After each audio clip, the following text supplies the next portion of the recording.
Now let's see if you can combine attack and defense. Ah, hello, Thunder. Come to check on your sister's progress, have you? You could say that. Whisper told me you've got her training with some fanboy. Maze thinks the boy has great potential. Enough to keep up with my Whisper. Ha! Well, why don't we see?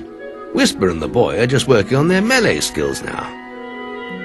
All right, children, let's see who has learnt the most in their training. This will be a no-holds-barred duel, just like your final melee test. Prepare yourselves.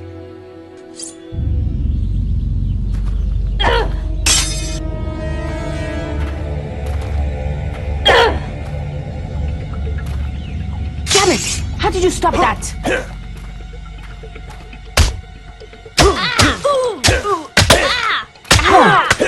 Is that the best you've got? That's all wrong, Whisper. You need to practice more. Shame you couldn't see me fight in the arena. You might have learned a thing or two. Keep training if you want to go there yourself one day. I could have beaten him if you hadn't stopped us. We have few enough heroes as it is, without the two of you tearing each other apart in training. Speaking of which... Long ago, on a ship from the South Islands, Thunder and his little sister Whisper left for Albion. But the ship came upon a kraken nest during a storm, and the whole ship was devoured. Thunder, however, took his little sister in his arms and swam to the coast, after supposedly raining thunder from the heavens to slay the kraken. Arriving in Albion, he made a name for himself as a hero and became champion of the Witchwood Arena. He was able to complete the arena battles without taking a break, a feat unmatched by any hero, except of course Jack of Blades, until the hero of Oakvale, alongside Whisper. He was disdainful of the younger hero, and this disdain grows to anger if the hero kills Whisper in the arena. Despite this, he appeared as an ally as well as an adversary. Thunder, along with Flick, not sure who that was deeply in love with Lady Grey and courted her obsessively. Yeah, I think Flick was... Was he a guard? I thought it was the dude in the prison who's like trying to preach that Lady Grey is bad, but I think it's someone else. No, it looks like he's one of the arena warriors waiting. Yeah. Maybe is he a bandit? Yeah, I think he's one of the people who ushers you into the arena. No, he's one of the waiting competitors. Oh, okay, yeah. There you go. Whisper is actually first mentioned by Weaver when the hero of Oakvale is first brought to the Heroes Guild, being referred to as the brightest young pupil there. After the hero is awakened by her, Whisper mentions that he talks in his sleep, as well as the fact that he is shorter than she had expected. She trains with the hero when he is a boy, and the two quickly develop a strong but friendly rivalry. I guess it's not friendly. From my end. Not from my end either. Don't call me farm boy. But she's also constantly in the shadow of her older brother's success, but remains determined to become stronger. I guess that gets ruined if you decide to kill her in the arena, which is absolutely what I recommend you do. Well, we'll talk more about that in a minute. So Whisper and the hero do battle against each other during a few quests, most notably at Orchard Farm. You go on opposite sides, whichever way you choose, and then there's another one, the hop killing contest. When the hero does compete in the arena, Whisper then joins him at the beginning of the third round. So when it said earlier that she didn't have a break, I mean she'd had the first 2 rounds off, just saying. Working side by side, the hero and Whisper managed to defeat multiple Balverines, bandits, undead trolls, and even the mighty Arachnox, only to be pitted against each other in a fight to the death, thanks to the interference of Jack of Blades. The player can choose to kill Whisper or not, earning 10,000 gold should he choose to kill her. Again, more on that in a little while.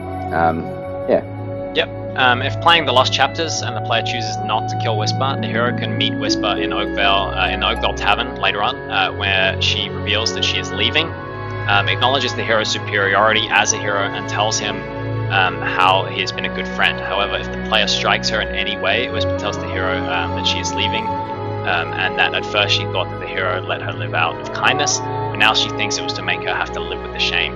Yep. If the player lets Whisper live, the Oracle reveals that she returned to the homeland in the South Islands, where she defends her people and is praised as a true hero. On the way there, her ship is said to have been attacked by pirates, all of which are killed. So I guess she couldn't compete with the hero, so she decided to go somewhere where there weren't any. Pretty much.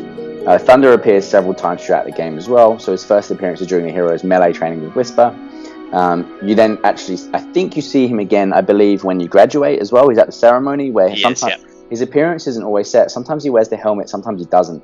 Anyway, after you then become the new arena champion, you run into Thunder again, and he's vying for the attention of Lady Grey, who's actually waiting to meet you.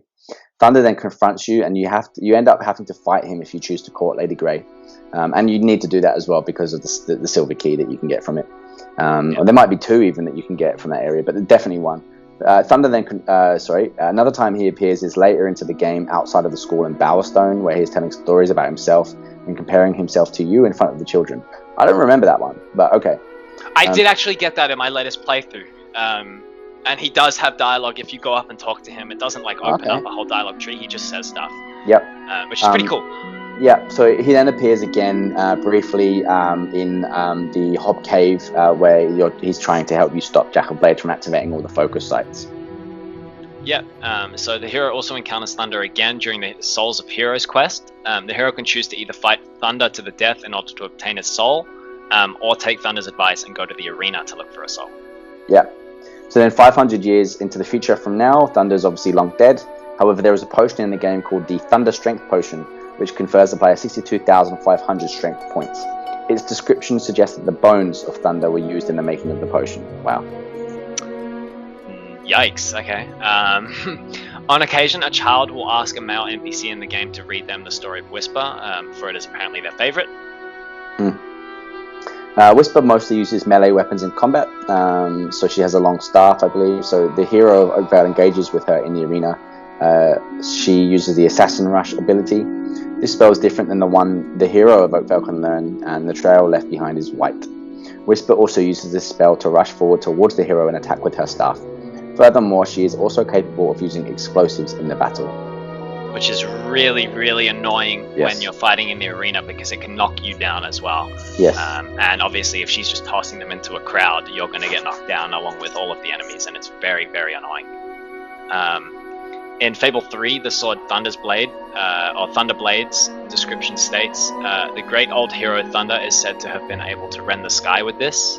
The rumors were started by Thunder himself, and was widely discredited by his sister Whisper, so... However, we do know it's true, given the battle that we had with Thunder. It's true, yeah, so... And actually get lightning from it, yes. Yeah. So Whisper's brother states that Whisper has a soft spot for the hero of Oakvale during the quest. Whisper and Maze are also the only two heroes to wield staves, which is pretty cool. I think Maze does it better, but, you know. Yep. Just like Balverine's, Whisper can jump high into the air, temporarily leaving the screen before then coming down behind you. Yep. In Fable and Fable the Lost Chapters, Whisper is the only one to use explosive devices, which is pretty interesting. It might be sort of like a technology from the South Islands that hasn't come to Albion yet, or it could just be, you know, something that she was given to help buff her a little bit. Yeah, so I always thought that, you know, with the Hobbs, but it was not an explosive device. I guess that was magic.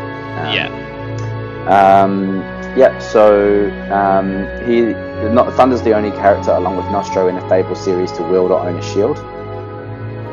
If the player leaves Whisper alive in the Lost Chapters, Thunder makes no mention of her, even though she is still alive. And this is actually one of the driving factors to what we'll talk about after we get through a couple more of these trivia points. But yeah, remember that, and we'll come back to that in a second. During the Try to Stop Jackal Blade's quest, when you encounter Thunder, he said he and the Albion guards were summoned by Lady Grey. Even if she left and you became mayor, Thunder still says Lady Grey sent them. Thunder must be fought in the duel for Lady Grey's favor if the player wants to collect all of the silver keys without cheating. Which is, so when you fight him, you actually like tumble off of this cliffside and break a fence. And you fall down into this new area that's not accessible in any other way. So definitely, like, it's probably for the best if you fight him. Yeah. In Fable 3, the Thunder Blade, I think we mentioned this before, states that Whisper dispelled any wild rumors about the sword being able to summon lightning, which could be a direct reference to Thunder using lightning if you battle him in Fable. Yeah, so I think it's basically confirmed that it's nothing to do with the sword. It's actually just Thunder's ability, which is, I guess, pretty cool. So during the battle with Thunder over Lady Grey, he will occasionally say, "You're just a toad," before using his lightning. This is a reference to the phrase, "What happens to a toad when it gets struck by lightning," from the X-Men.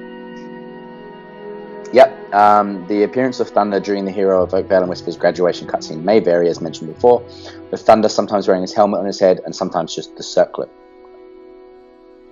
Yeah, which is pretty cool. I don't know why. I don't know why that varies, but I guess it's kind of neat. It's kind of neat that he has sort of the full armored set, and then also just like with the helmet off.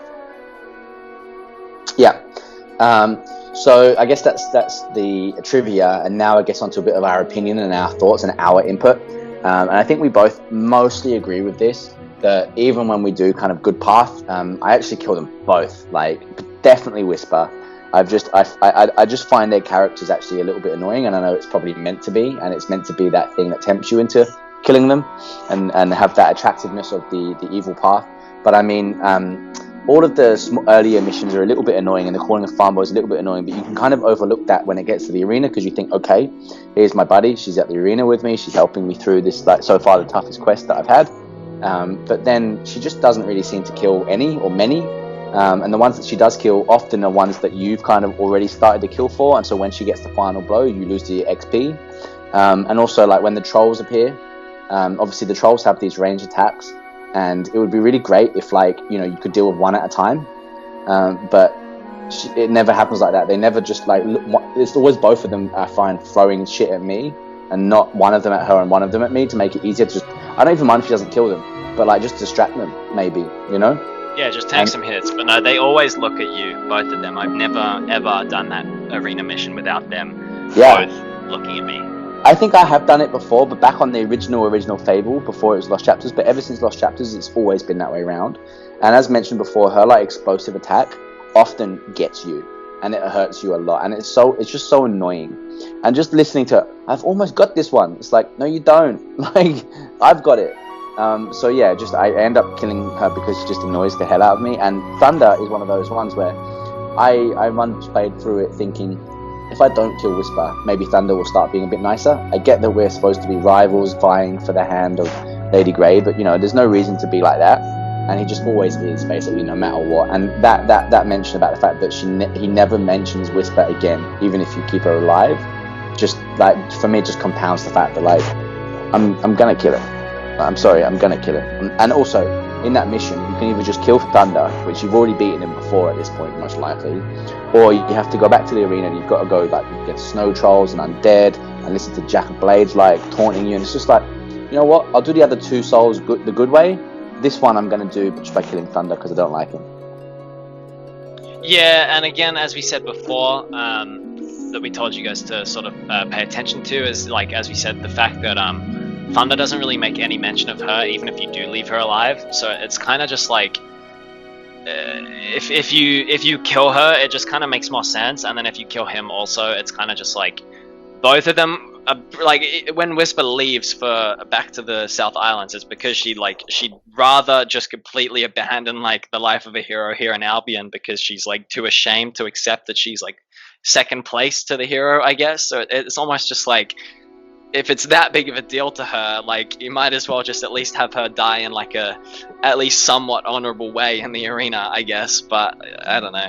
Yeah, well, it's actually also, if you think about it as a character trait, that's actually a very weak thing to say, well, I'm not quite the best, so I'm just gonna leave. Like, Run away, yeah. No, sorry, does Albion still need you? Like, you're still a hero, right? Like, presumably she's also seen Jack of Blades, and she might, if she stuck around a bit longer, maybe around the guild, she would learn, just like Briar Rose and the guild master and everything, that maybe Jack of Blades is a big evil, and that her buddy supposedly might need her help, right? Well, it calls into question, maybe they're not really, you know, it said friendly rivalry right up at the start, but it sort of calls into question that there's any level of friendship there, because if she's just going to leave after losing, like, again, like, she can't take it, apparently, despite the fact that I think she's known since she was a child that the hero was more talented and more skilled. So I don't know. But it's also not by her fault. It's his bloodline, really, that I think powers a lot of this. And so in that sense, it's like, well, maybe she doesn't know about the bloodline, but it's one of those things that happens, isn't it? Like,